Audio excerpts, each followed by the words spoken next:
Okay, everybody, welcome. We are now live streaming and recording. So we also have a quorum. So we could officially call this meeting to order. Okay, everybody, welcome. We are now live streaming and recording. So we also have a quorum. So we could officially call this meeting to order. Okay, everybody, welcome. We are now live streaming and recording. Sorry, everybody has some technical problems here.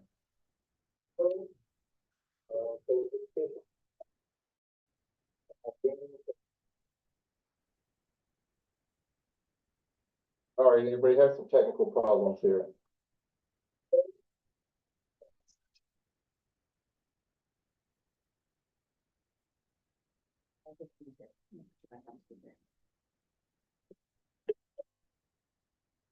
Sorry, everybody, let's try that again. Still getting used to all this live streaming setup and all of that. Can you guys hear me? I can. I can hear you, yeah. Yes. Okay, thanks. Let's try that again. Still getting used to all this live streaming. It's got to be looping through someone's. Yeah. Okay.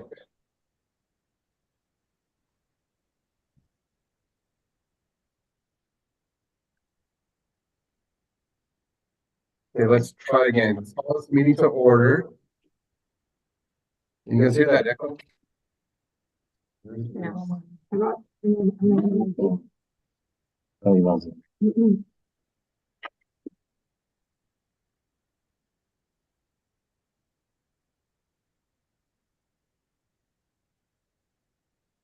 Wow, we had no problems last time. Or so, maybe.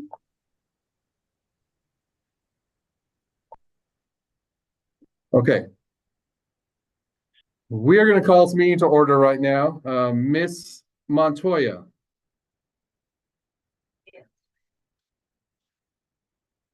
Mr. Davis. And Mr. Quesada. Present. Okay, we got the audio figured out. Thank you, everybody. All right, so we let the record reflect that we do have a quorum. And we will now do the Pledge of Allegiance. Pledge of allegiance to the flag, United States of America, and to the republic for which it stands, one nation, under God, indivisible, with liberty and justice for all. All right, thank you very much. We'll go on to the next item, the approval and agenda and previous minutes. These were previously in person. Previously emailed to you, and also let the record reflect that Madam President Gonzalez has physically entered the room. You can wave, say hi, what's up there? So she is on as well on this meeting. Like I was saying, the meeting agenda and previous minutes were emailed to you for your review. They're also being scrolled on the screen at the moment. So we'll give everybody a moment to review that again. And then when you all are ready, we could take a motion for approval.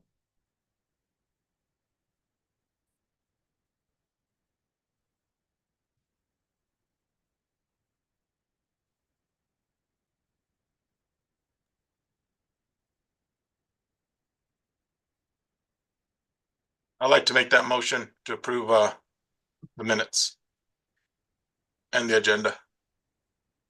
Okay, thank you, Mr. Casala, for a motion to approve the November 20th agenda and the October 23rd minutes. Second. Thank you, Ms. Gonzalez, for a second. Seeing no opposition, the motion carries. Thank you very much. Next item, we do have open forum. We do have some guests on the line, Mr. Dan Hill and Ms. Sam Gonzalez. There is nobody else on the Zoom or no one else here at the school in person for open forum. I will be asking Mr. Hill and Ms. Gonzalez to help us out a little bit when we get to my superintendent's report.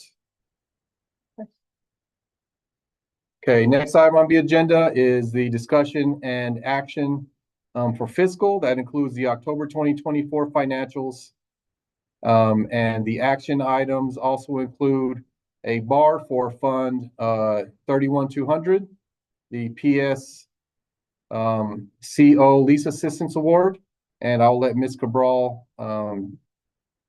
provide her input at this time.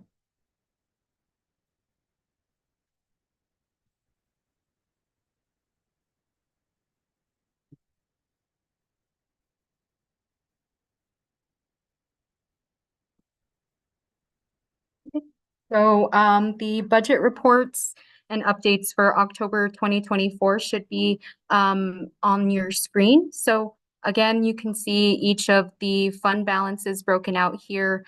These have been updated for the month of October 2024.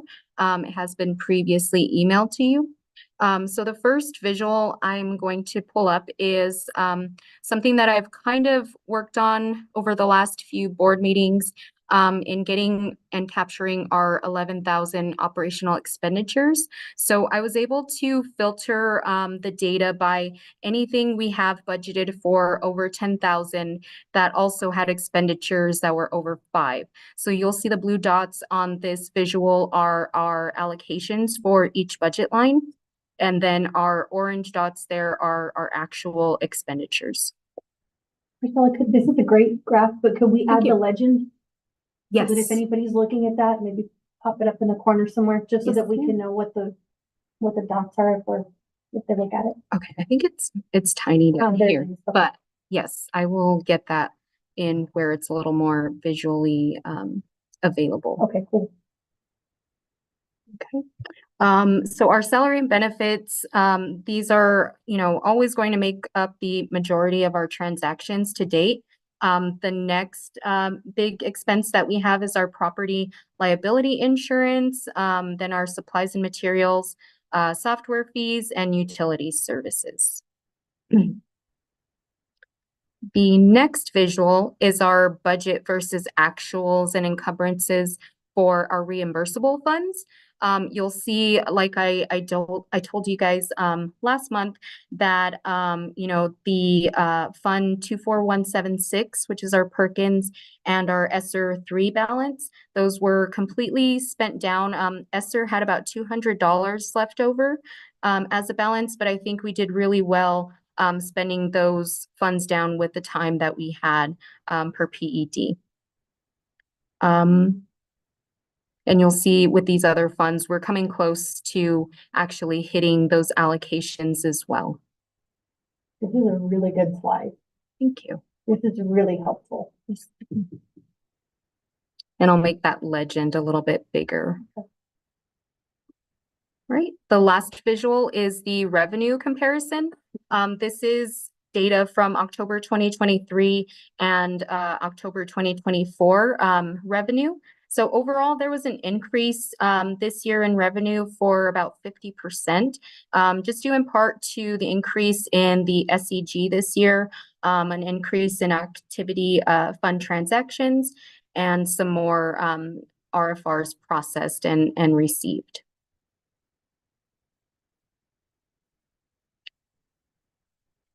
Moving on to the revenue detail.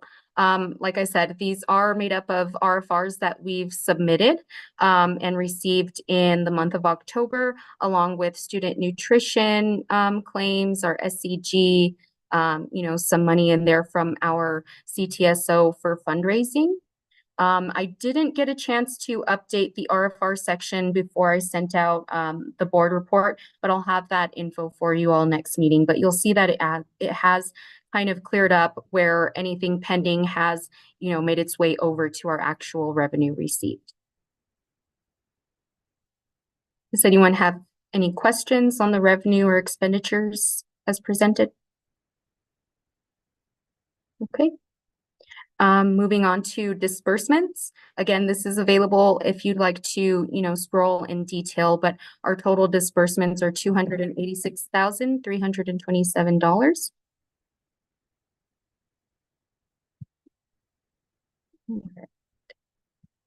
Moving on to our action item.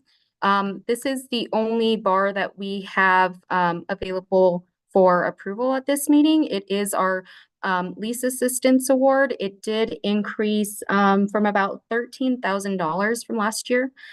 So the way that our school makes these payments is we take the full award amount, distribute that over 12 months, and that is our lease to LCPS. So we're coming in at $151,294 for this initial budget bar. And I can remind everybody that that lease assistance is based on enrollment. So as our enrollment increases, that award increases. That's why there was a $13,000 increase from last year to this year. And again, all of that money, no matter what it is, no matter what the amount is built into the lease to go straight to from us to Las Cruces Public Schools for the lease payment annually. So nothing else comes out of operations for that. So that's all I have as far as budget presentation. If there aren't any questions, that's all I have. Okay, does anybody have any questions for Ms. Cabral at this time?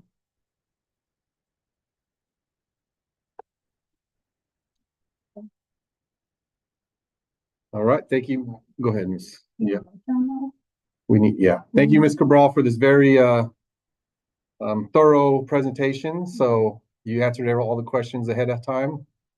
So yeah, we can make a motion for approval of October 2024 financials and bar for Fund 31200, the lease assistance. Mr. Chairman, I so move.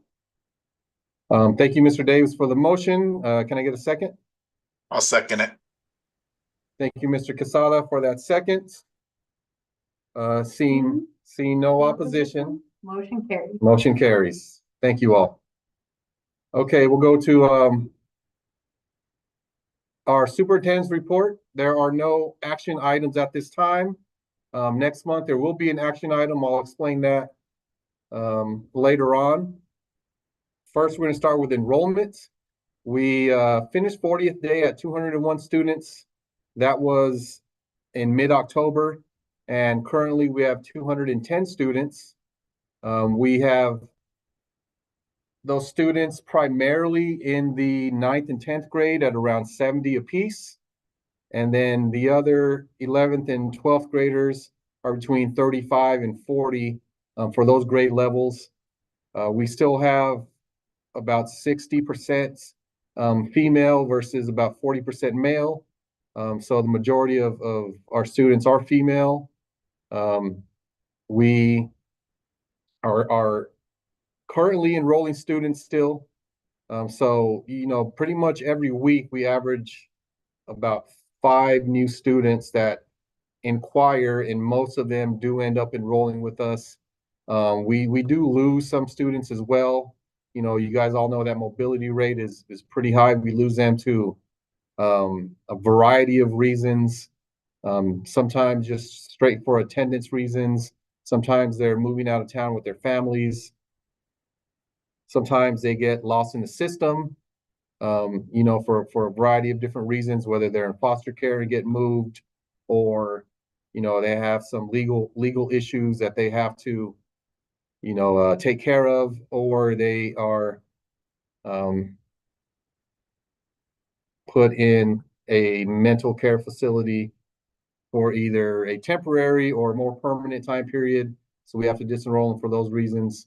But we are replacing them and adding to the enrollment at a rate that, is not getting uncomfortable, but our classrooms are getting really full in some areas. So, we were going to really have to look at what our increase in budget is when we do get that adjustment, and see where we can allocate some resources to get more instructional support in the building to service our increased enrollment.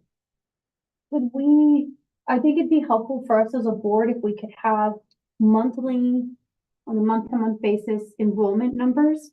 because, I mean, we hear them in the meeting, but visually to me would be good to be able to see what are the numbers? Are they increasing, decreasing? And then if we have drop-offs, we need to also document the drop-offs and then maybe bullet the reasons so that we can, because then we can always graph it to see, are we trending? And then month over month or year over year, maybe there's a big spike that happens in September, or maybe there's a big drop in October, year over year, so we can look at that. I think that'd be helpful so that way we'll know historically and then going forward, like, hey, we're gonna have a big drop. Because I know in healthcare, it's really similar and everywhere I've worked is you're looking for those trends. And I know as a system, you guys sort of know the trends, you know, the census of the school and the population. But I think if we could have that, that'll show us, especially as we're progressing as a school, are we upticking and then are we dropping at the same rate or not? So if it doesn't have to be anything fancy, but maybe we could just graph them and it doesn't matter. To me, it doesn't matter where we're at like today, right? As long as we have the snapshot and the number, because we know there's a lot of fluctuation, but then that way we can see like how many students got incarcerated this month or this year, or how many students dropped off due to legal issues or to substance abuse or whatever. And then that way we would know, okay, potentially next year, this is how many dropped off. And then that way we can look at possible intervention by month or by quarter to be able to provide that support service. I don't know, that's just a thought. Yeah, no, we could definitely do that. We can create graphs similar to the budget graphs. And then Amy is directly involved with all of the interventions and referrals that we get. So, she could help provide that data and build those graphs out as well. Because maybe if we go by grade, right? We go by grade and then total census. So we know that's fluctuating per month. Sure. Yeah, that's a good idea. We can do that definitely moving forward. Okay. Okay, the next item is the renewal that happened last week in Santa Fe at the Public Education Commission renewal hearing. Bottom line is I'm very, very happy and excited and have a celebration to report that we did receive a 5-year renewal that the commissioners did provide us. We do have one condition, and that is a financial condition. And again, I'll let Mr. Hill kind of chime in on that if he has the pleasure to do so. But we're not too concerned about that condition. We know that we definitely are trending in a very positive direction when it comes to our financial status and our audit status. That audit is not public yet, so we can't discuss it at this time. But we do feel comfortable again where we're heading. And Mr. Hill, is there anything else you want to say about that condition specifically? Yeah, I'll just kind of reiterate one. I mean, thanks for having us, and you guys did a great job presenting, the application, and the presentation was great. It was really a positive hearing. The challenges with the disclaimed audit, even though it was a couple of years ago, you're always going to get a condition for that. So I wouldn't take it kind of personally or think that it's, a red mark on the school, so to speak. And we'll negotiate the contract in the spring, but our understanding from, the hearing and speaking with the commissioners afterwards is that it's likely that once we submit this year's audit, they'll remove the condition. So either this year or next year, the condition will likely go away. So it's kind of a compliance type condition. I wouldn't be overly worried about it. And everyone at the commission was really happy with the work you're doing. So I think, it was a really positive hearing and sets us up for another good 5 years. Yeah, thank you, Mr. Hill. Thank you for that summary there, especially around that condition and the hearing. So in the hearing, we were given the opportunity to present. That's kind of after the charter school division gave their recommendation, which was a 5-year renewal, and they went over, their analysis that they've have written up really based on their site visits and digging into our data and knowing what we're doing over the last 4 years. They started that hearing off that way. And then we had the opportunity to present. I did a short introduction. And then we did a video that the students produced the audio and visual CTE pathway, fully wrote, produced, filmed, edited, and presented that video to the commission. I will send that out to you all so you can see it as well in an email after this meeting. And that, was about 9 minutes, and it was very well done. You'll see if you get a chance to, look at that after I send it out. You'll see what a good job they did. And they basically just told their story about their experience at this school, and why, coming to the school matters to them. And then after that, we had 5 students, 2 recent graduates from last year, and then 3 current students. Again, just in person, tell their experience about coming to our school, to Las Montañas, and what that means to them and how the school has helped them. So that was very powerful for the commissioners and everyone in the room to hear. They were very nervous, but did a really good job. The actual hearing is also online.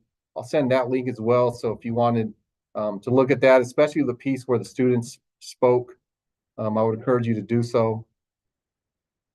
And then we had a presentation, a little more technical that we as a team went through and presented to the commission, and then they asked questions for almost an hour and a half, and then they took the vote, and it was a unanimous vote that we did receive those 5 years with that one condition that we discussed.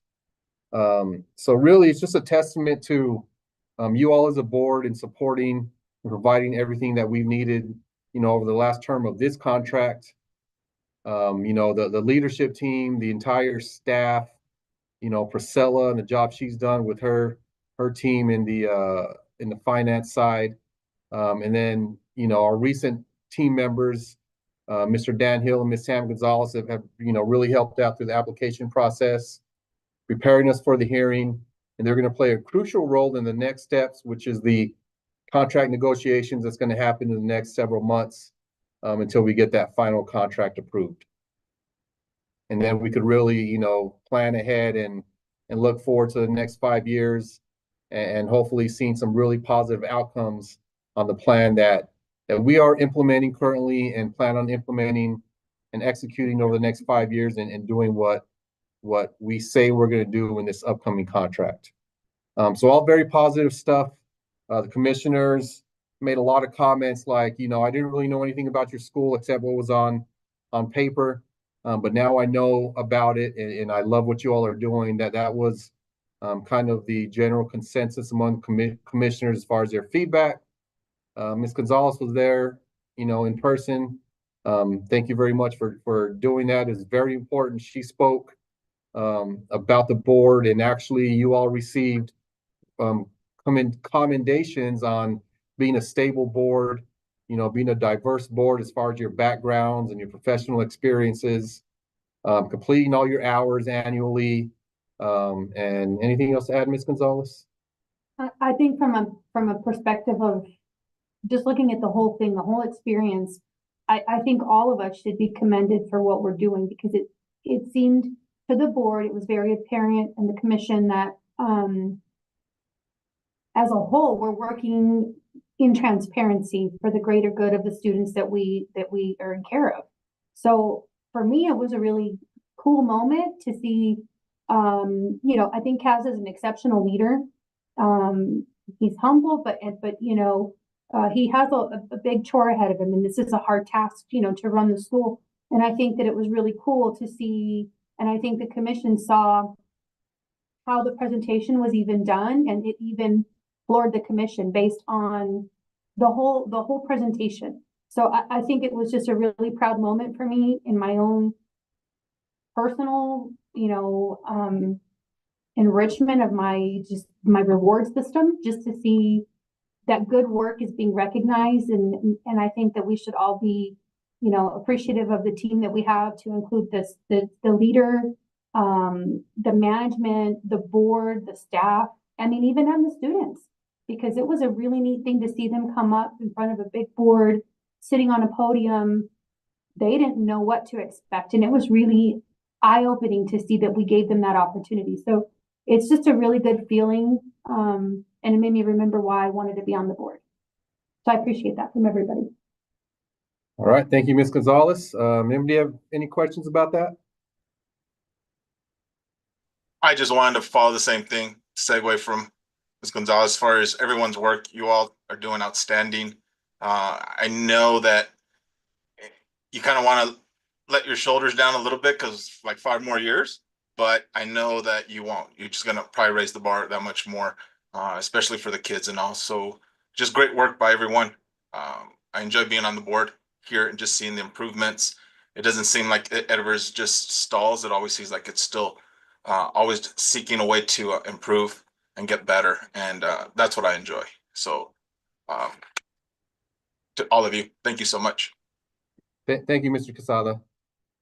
And again, it really is everybody, including you all, kind of starts as that foundation and then filtering through me and then the rest of the staff. So you're right, Mr. Casada, we're definitely not gonna, rest right now. There's so much work to do. And you'll, be involved in all of that over the next few months when we finalize that contract, go through those negotiations. Next month, we'll kind of go a little more detail about what that entails with Mr. Hill and Ms. Gonzalez and myself. There's a lot of things that we need to figure out. And, we're already meeting on that and we'll continue to do so. And we're going to choose an option that the PEC has available for us that requires a lot more work, but that makes sense for our school and our students. So we're definitely going to do that. All of that leads to the next item, which is the innovative zone update. And those innovative zone principles are kind of what we're using again as another foundation for our instructional practices and our vision.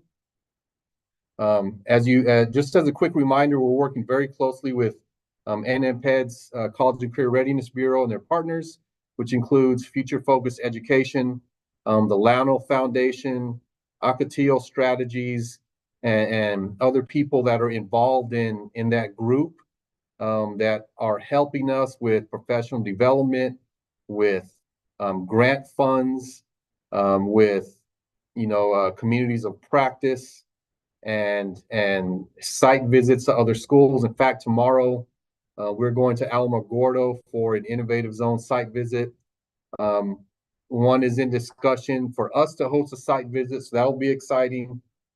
And it's all pushing our vision forward for what we need to do for our students to actually give them a better opportunity at a successful life, basically, which includes, we're in full implementation of our project-based learning program that we transitioned to that is focused on CTE pathways and core content areas. We're going to be fully implemented in January as a full-day instructional model that is, all project-based learning and tied to those areas. And the graduate profile is being finalized. Again, I will have that prepared for you for next month, and also some other things I'm excited about to present to you and to get your approval on. That's all related to our new vision, the innovative zone principles, related to our new contract that we're going to have, and all kind of moving and flowing in that direction. Again, which is the ultimate goal of providing our students and our graduates with a better opportunity straight out of high school so they can get into the workforce, have a certification that will allow them to start a good, high wage, high demand career as soon as they graduate from us, or, continue their education in a post-secondary setting that will allow them to do the same thing, but just progress a little more professionally in that area. Okay, the next item is Las Cruces Public Schools facility update. There's a new administration in that department for LCPS. It's been a little challenging to get an audience with them, but I was finally able to do so. There was a team of about 10 people including the associate superintendent of operations, which is the head of that department. And his staff showed up. They did a walkthrough, and they're very impressed with the way we take care of the building. They hadn't really been here in a while. So shout out to my staff, Amy, Leslie, Danny, Laura, for helping maintain all of that. Also, there was discussions on the nutrition services being occupied in our space, and because of our growth and because of our project-based learning model, we really need that space back. And they actually need and require a little bit more space as well. So I had a verbal confirmation from the facilities director that group is going to move out of our building by spring break. They're going to be placed in another vacant or a school that will be vacant in December. So it'll take a few months for that transition to happen, but I'm okay with that. So at that point, again, we should, based on verbal confirmation, I haven't received anything written, which I'll keep trying to push that, but we should get all of our space back when we return from spring break towards the end of March. So that'll really help us. Again, we're growing a lot. We got more students in the building, which is amazing and great. We have higher engagement. We have more equipment. We ordered a lot of stuff for our project-based learning program and our CT pathways. So, we need more storage space. We need more larger space because we have larger groups, not just traditional classroom sizes anymore. So that'll be really good to get that space back. And as you know, I renegotiated our lease to not pull any operational funds to cover that lease. And I'm going to maintain that even when they move out. I'm going to maintain and fight for that to remain the same because that's what every other school that the district leases to, as far as charter schools, that's a deal that they have. And they didn't have to renegotiate. I did. We were paying a lot more extra money, for several years before this renegotiation. So I feel, per equity purposes, it should remain that way, and I'll just fight for that, and I'll keep you all up to date on how that's going to look and how that's going to, end up. But we'll do what we have to do to maintain the lease the way it currently is, even though we'll be getting, all of our space back. Okay, the last item is just a work-based learning update. We continue to have more students placed in work-based learning programs. I did mention those students going to J. Paul Taylor. That's been fully implemented. They're going there a couple of days a week, working with elementary school students, and really they're in the educator's pathway, so they're getting field experience on basically being a teacher while they're here with us. So that's great. We have now 17 students at the education home building a house. So we increased that number of students from 13 last time I talked to you to 17 now. They get those extra 4 to get their OSHA certification. And again, they go there daily on a bus to that education home for about 2.5 hours and work on building that house, working with KT Homes, which is the home builder, and then all of the subcontractors as that process progresses. They did the framing this week and they're finishing that up. They did the concrete pour a couple of weeks before. We had some weather come in. So that put, as happens, that put the timeline back a little bit. That's part of the business. That's normal. So the next step after the framing, next week, they're going to start doing that, which I don't even know what that is, honestly. They had a luncheon last week, and in fact, that teacher's calling me right now. Can you have someone call me? Just let me know when the meeting, in case there's something happening. Yeah. So we also have students placed at NMSU. More of these students that want kind of higher education type experience, placements. They're like in IT departments over there. We are working on placing students in the medical pathway in those areas. We are also working on placing students with the city of Las Cruces. So, you know, we did a field trip with about 20 students last week to the city for a couple of hours and showing all the different departments that they have and things that they may be interested in. So we have MOUs with them and with other organizations. So, you know, we'll keep you up to date every month on that and maybe have a visual, Ms. Gonzalez and members of the board, on how many students were placed and where they're placed. I think that would be a good idea to have as we, you know, grow that program. Mhm. Okay. Awesome. All right, are there any questions on any of those items? If not, that is all I have at this moment. No questions? All right, no questions. I can ask for a motion of adjournment. Mr. Chairman, I also move that we, in this meeting. Thank you, Mr. Davis, for that motion. Can I get a second, please? I'll second it. Thank you, Mr. Quesada. Seeing no opposition, motion passes. And I appreciate everybody. Thank you very much. I'll send those emails out with that video and that link to the hearing, and we will see you next time. Let us know if you have anything and have a good break. Thanksgiving break. Mr. Oh, wow. Mr. McLean, I mean, Cash. Yeah. You here? Yeah.